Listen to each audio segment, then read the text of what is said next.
तो फिर से आपका स्वागत है हमारे रीड बुक चैनल में। अगर आप हमारे चैनल पे नए हैं तो हमारे चैनल को सब्सक्राइब कर दीजिए, लाइक कर दीजिए और कमेंट करके हमें बताइए कि आपके लिए और कौन सी ऑडियो बुक समरी लाई जाए। तो आए दोस्तों, चलिए शुरू करते हैं आज के दिन एक और ही बेहतरीन ऑडियो बुक समरी के साथ, जिस बुक का नाम है बिलीव इन योरसेल्फ, यानी खुद पे भरोसा करने का तरीका। और इस बुक के ऑथर हैं हमारे जाने माने famous author doctor Joseph Murphy. इस ऑडियो बुक समरी को हम चैप्टर बाय चैप्टर जानेंगे। दोस्तों, इस बुक को शुरू करने से पहले मैं आप लोगों से एक अनुग्रह करूंगा यार, कि आखिर ये सब जानकारियां मैं आप ही लोगों के लिए बना रहा हूँ, क्योंकि आपकी जिंदगी में कुछ थोड़ा बहुत बदलाव तो होता ही होगा। तो प्लीज यार हमारे चैनल को सब्सक्राइब कर दीजिए। तो चलिए शुरू करते हैं बिना समय गंवाए। सफल कैसे बने, खुद को बेहतर बनाने के लिए कुछ जरूरी टिप्स, अपने सपनों को पूरा करने के लिए इस पावर का यूज करें, खुद पे भरोसा करें, खुद पे बिलीव करें। चैप्टर 1, भरोसा खुद पे रखो ताकत बन जाती है और दूसरों पे रखो कमजोरी बन जाती है। क्या आपका अपने ऊपर से विश्वास उठ गया है? क्या आपने अपने सबकॉन्शियस माइंड पर विश्वास करना छोड़ दिया है क्योंकि वह आपके सपनों को पूरा नहीं कर पा रहा है, या फिर आप अपने सबकॉन्शियस माइंड से सपनों को पूरा कराना ही नहीं चाहते? क्या आप अपने टैलेंट और कैपेबिलिटी का अधिकतम प्रयोग करना चाहते हैं लेकिन आपको सही तरीका नहीं पता है? अगर इनमें से किसी भी सवाल का जवाब हाँ है तो ये ऑडियो बुक समरी आपके लिए है। इसमें हम पावर ऑफ सबकॉन्शियस माइंड के best selling author Joseph Murphy ji की काफी छोटी लेकिन काफी पावरफुल बुक समरी सुनने जा रहे हैं। इस बुक का नाम है बिलीव इन योरसेल्फ। ऑथर ने इस बुक में हमें बताया है कि हमें अपने आउटर वर्ल्ड को जीतने या अचीव करने से पहले हमें अपने इनर वर्ल्ड से जीतना होगा। खुद के इनर वर्ल्ड से जीतने के लिए अपने अंदर के बिलीफ सिस्टम को इंक्रीज करना होगा, क्योंकि जब तक आप खुद पे बिलीव नहीं करेंगे तो आप पर इस पूरे वर्ल्ड के 700 करोड़ लोग कैसे बिलीव करेंगे। चैप्टर 2, हम सभी लोगों के पास एक कुदरती शक्ति है, लेकिन हम उस शक्ति को तब महसूस करते हैं जब हम अपने दिमाग से चीजों को समझने और देखने का तरीका बदलते हैं। यही वो शक्ति है जिससे हमारे मन में विश्वास आता है। जब हमारे मन में किसी भी चीज के प्रति विश्वास बन जाता है तब हमारे अंदर आत्मविश्वास उत्पन्न होने लगता है। एक बार एक आदमी ने 2 खूबसूरत पक्षी खरीदे। उसने अपने माली से कहा कि वह इन दोनों पक्षियों को प्रशिक्षित करे। थोड़े दिनों बाद माली ने देखा कि उन दोनों पक्षियों में से एक ने उड़ना सीख लिया है, जबकि दूसरी पक्षी उड़ नहीं पा रहा था। मतलब उसने कभी छोड़ने की कोशिश नहीं की, वह हमेशा डाली पर बैठा रहता था। माली उस पक्षी को उड़ाना सिखाने की बहुत कोशिश करता था, लेकिन कोई फायदा नहीं हुआ। एक दिन जब माली ने उन दोनों पक्षियों को आसमान में उड़ते हुए देखा तो बहुत ही आश्चर्य में पड़ गया। उसने माली से पूछा, तुमने ऐसा कैसे किया? तब उस माली ने कहा, मैंने इस पक्षी को उड़ाने के लिए कई प्रयास किए, लेकिन ये कभी उड़ने की कोशिश ही नहीं करता था, इसलिए मैंने उस डाली को ही काट दिया जिसमें वो बैठा करता था। ठीक उसी प्रकार ज्यादातर इंसान हमेशा अपने दुखों के साथ चिपके रहते हैं। वह कभी ये सोचते ही नहीं है कि इन दुखों के बिना जिंदगी कैसे होती है। हर इंसान की जिंदगी में दुख आता है तो नकारात्मक सोच उस पर हावी हो जाती है। उस समय उसको न अपने आप पे, न दूसरे लोगों पर, न ही ब्रह्मांड की शक्ति पे विश्वास रहता है। ऐसे परिस्थिति में उसके पास 2 ही रास्ते बचते हैं। पहला,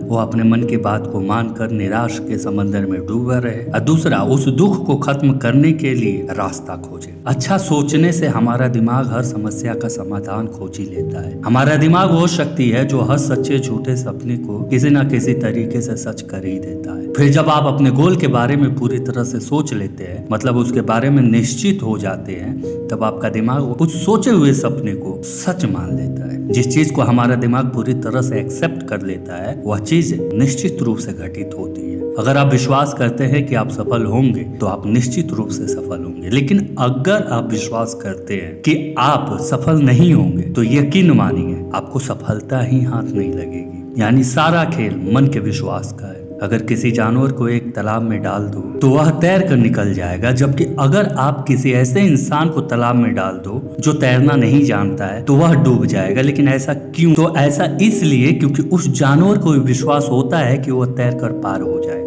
इसलिए वह पार भी हो जाता है। जबकि जिस इंसान को तैरना नहीं आता है वह अपने मन में विश्वास भी नहीं कर पाता है कि वह सच में तैर कर नदी को पार कर सकता है, इसलिए वह डूब जाता है। यानी कि यह इंसान ऐसे समय में भी नेगेटिव चीजों को सोच रहा है। हर इंसान को कोई ना कोई चीज, नेगेटिव चीज बांध रखी है। मतलब कोई ना कोई नेगेटिव चीज इंसानों को अपनी तरफ आकर्षित कर रही है। जिस दिन आपने उस डाली को ही काट दिया, आपने उस डाली की तरह अपने आप से नेगेटिव चीज को दूर कर लेंगे, उस दिन आपकी जिंदगी में बदलाव आना शुरू हो जाएगा। चैप्टर नंबर 3, आपकी फीलिंग ही आपके लिए सबसे बड़ा वेपन है। जब आप अपने लाइफ की सबसे बड़ी गोल सेटिंग और उससे विजुलाइज करते हैं, तब आपको वहां पर अपने इमोशन को जोड़ना होगा। ऑथर ने यहाँ भी कुछ चीजें नोटिस की हैं। हमारी फीलिंग्स और इमोशन की बहुत पावर होती है। हम जब अपने डिजायर को इमोशन और फीलिंग से कनेक्ट करते हैं, तब वहां पर बहुत बड़ा रिजल्ट मिलता है। अगर आप ऐसे टारगेट सेट कर ले, आप ऐसे टारगेट सेट कर रहे हैं जो आपको मोटिवेट नहीं करता है, तो आपके लिए वहां पर फीलिंग को लॉन्ग टर्म में कनेक्ट करना चैलेंजिंग लगेगा। लेकिन अगर आप रिजल्ट लाने की एक बर्निंग डिजायर रखते हैं, तो आप नॉर्मली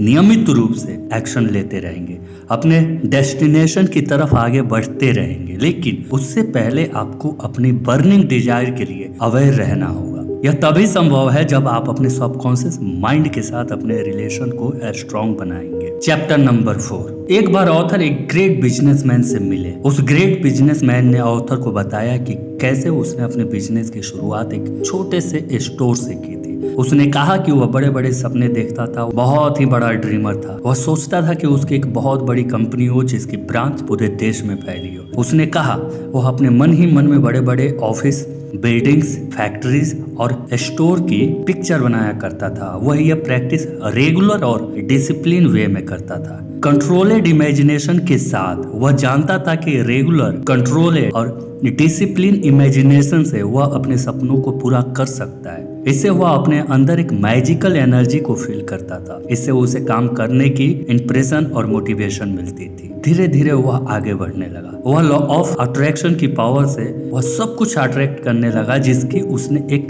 कंट्रोलेड इमेजिनेशन की थी। उसने लॉ ऑफ अट्रैक्शन को यूज करके अपने सपनों को रियलिटी बना लिया। उसने वह सब कुछ पा लिया जिसकी उसने इमेजिनेशन की थी। इसे हम एक डिसिप्लिन इमेजिनेशन भी कह सकते हैं। वह जब तक जिया तब तक अपनी हर इच्छा पूरी करता रहा। ऑथर को बिजनेसमैन की कही हुई एक लाइन खास तौर पे पसंद आई। अपने आप को एक सफल व्यक्ति के रूप में इमेजिन करना जितना आसान है, उतना ही आसान असफल के रूप में इमेजिन करना है। लेकिन यह बहुत ही रोमांचक है। ऑथर एक ड्रीमर हैं। उनके मन में वह पिक्चर और गोल है जो पाना चाहते हैं। वह जानते हैं कि क्रिएटिव पावर उनकी इमेजिनेशन पे रिएक्ट करेगी। हमें जो कंट्रोलेड इमेजिनेशन करने हैं वह फीलिंग से डेवलप होती है। Teacher of mental science Thomas storm ने कहा है, feeling is the law and law is the feeling. Feeling he power का सोर्स है। रिजल्ट पाने के लिए हमें अपनी कंट्रोलेड इमेजिनेशन को फीलिंग से चार्ज अप करना चाहिए। अपने गोल को अपनी फीलिंग से जोड़कर पावरफुल बना लें। इस पावर को अपग्रेड करते रहें। अपने गोल के प्रति लॉयल रहें। जब ये सब आप करेंगे तो डर भी आपसे डरेगा। डर आपके आसपास भी नहीं आएगा। आपके पास फाइनल रिजल्ट को कंट्रोल वे में इमेजिन करने की अमेजिंग पावर है। अगर सच में आप अपने गोल को पाना चाहते हैं तो आप अपने मन में इसके फाइनल रिजल्ट की एक कंट्रोलेड इमेजिन पिक्चर बना लें। क्योंकि जिस चीज की आप फीलिंग के साथ कंट्रोलेड इमेजिनेशन पिक्चर बना पाते हैं वह फ्यूचर में आपके लिए ऑलरेडी मौजूद है। बस आप अपने गोल के साथ लॉयल रहे। चैप्टर नंबर 5, बिजनेस की दुनिया के लोग या business tycoon right mental attitude के इंपॉर्टेंस को बहुत अच्छे से समझते हैं। इसलिए ऑथर कहते हैं उन्हें याद है कि उन्होंने कई साल पहले पुनर्जन्म पर एक आर्टिकल बनाया था। इस आर्टिकल की कॉपी को एक चर्च के काउंटर पे डिस्प्ले किया गया जहाँ पे ऑथर लेक्चर देते थे। शुरुआत में बहुत ही कम कॉपी सेल हुई क्योंकि सेल्स गर्ल इस आर्टिकल के आइडिया को कट्टर विरोधी थी। ऑथर ने सेल्स गर्ल्स को पुनर्जन्म वाली बाइबल की कहानी का मीनिंग और मोरल समझाया। यह भी बताया कि दरअसल यह किस बारे में थी। वह स्टोरी का प्लॉट समझिए। उसने ऑथर के लेक्चर खत्म होने से पहले ही सारे पैम्पलेट बेच दिए थे। यह स्टोरी एक राइट मेंटल एटीट्यूड की इम्पोर्टेंस का एग्जाम्पल था। क्योंकि एक राइट मेंटल एटीट्यूड इतनी ज्यादा इम्पोर्टेंस होती है। आपके राइट मेंटल एटीट्यूड का मतलब है पीपल, सिचुएशन और ऑब्जेक्ट पे मेंटल रिएक्शन। क्या आप सामान्य रूप से ह्यूमन एनिमल नेचर फ्रेंडली हैं? क्या आपको लगता है कि दुनिया में बुराइयां भरी पड़ी हैं? इसे आपके सामने झुकना चाहिए। सिंपली आपका एटीट्यूड क्या है? सेल्स गर्ल का रिस्पॉन्स आर्टिकल और राइटर के लिए नेगेटिव था। उसने राइटर और आर्टिकल को पेयर जज कर लिया था। उसका यह एटीट्यूड सही नहीं था। हम राइट एटीट्यूड तक डेवलप करते हैं जब हमें समझ आ जाए कि कोई भी बाहरी चीज तब तक हमें हार्म नहीं कर सकती जब तक उस पर हमारी मानसिक सहमति ना हो। हम आउटसाइड नेगेटिव को पावर तब देते हैं जब हम इन्हें अंदर आने की परमिशन देते हैं। अदरवाइज आउटसाइड नेगेटिव में कोई पावर ही नहीं होती। ऑथर कहते हैं कई लोगों का लाइफ को लेकर सैड व्यू या पर्सपेक्टिव एटीट्यूड होता है जो कि इनकी सारी परेशानियों की जड़ है। चैप्टर नंबर 6 ऑथर बताते हैं कि उनका एक रिलेटिव था, उसे ट्यूबरक्लोसिस की बीमारी हो गई थी। उसके लंग्स में यह बीमारी बहुत ज्यादा बढ़ गई थी। तब उसके बेटे ने एक दिन उसका इलाज करने का फैसला किया। वह वेस्टर्न ऑस्ट्रेलिया में पेर्थ नामक की जगह पर गया जहां उसके फादर रहते थे। उसने अपने फादर से कहा वो एक सन्यासी से मिला है जिन्होंने उसे एक क्रॉस दिया। इसके बदले में उन्होंने $500 लिए, लेकिन लड़के ने फुटपाथ से एक लकड़ी का टुकड़ा उठाया था। सुनार के यहाँ जाकर उस लकड़ी के टुकड़े को एक अंगूठी में मड़वा लिया था ताकि यह असली लगे। उसने फादर को बताया कि यह क्रॉस या अंगूठी कि छूने मात्र से कई लोगों की जानलेवा बीमारी ठीक हो चुकी है। उसने अपने फादर के बिलीफ को इतना ज्यादा बढ़ा दिया था कि उसके पिता ने उसके हाथ से रिंग छीन ली, अपने सीने पे रख कर प्रेयर करने लगा। वह प्रेयर करते करते सो गया। अगली सुबह तब मिरेकल हो चुका था। डॉक्टरों के सारे टेस्ट इस बात के सबूत थे दैट ही इज परफेक्ट। जाहिर है कि फुटपाथ पे पड़े उस लकड़ी के टुकड़े ने बुढ़े आदमी को ठीक नहीं किया। यह तो उसका बिलीफ था जो इतना बढ़ गया था कि उसके लिए आइडियल ट्रीटमेंट बन गया था। उसका बिलीव और फीलिंग एक दूसरे से जुड़े और उसको बिल्कुल ठीक कर दिया। उसको कभी नहीं पता चला कि उसके साथ क्या ट्रिक खेली गई। अगर उसे पता चल जाता तो शायद उसे दोबारा टीबी हो जाती। वह पूरी तरह स्वस्थ रहे और 15 साल तक जिए। बिलीफ की पावर इतनी बड़ी है, वह इस स्टोरी से हम समझ सकते हैं। वह बिलीव ही है जिसकी वजह से लोगों की लाइफ में बड़े बड़े टर्निंग पॉइंट आते हैं। आप और हम सब बिलीव की पावर को यूज करके लाइफ में कुछ भी हासिल कर सकते हैं। बिलीव से कुछ भी किया जा सकता है। मैंने खुद बिलीव की पावर को एक्सपीरियंस किया है। ऑडियो बुक समरी आपको जरूर अच्छी लगी होगी तो इसे अपने दोस्तों के साथ अवश्य शेयर करें। और आपको दिल से धन्यवाद अपना कीमती समय देने के लिए। दोस्तों आप लोगों से एक अनुरोध और रिक्वेस्ट है कि प्लीज हमारे चैनल को सब्सक्राइब कर दीजिए। हम आपकी नॉलेज को इंक्रीज ही तो करते हैं, please. Thank you for watching read book. अगर आप हमारे चैनल पे नए हैं तो हमारे चैनल को लाइक कर दीजिए, सब्सक्राइब कर दीजिए और कमेंट करके हमें बताइए कि आपके लिए और कौन सी ऑडियो बुक समरी लाई जाए।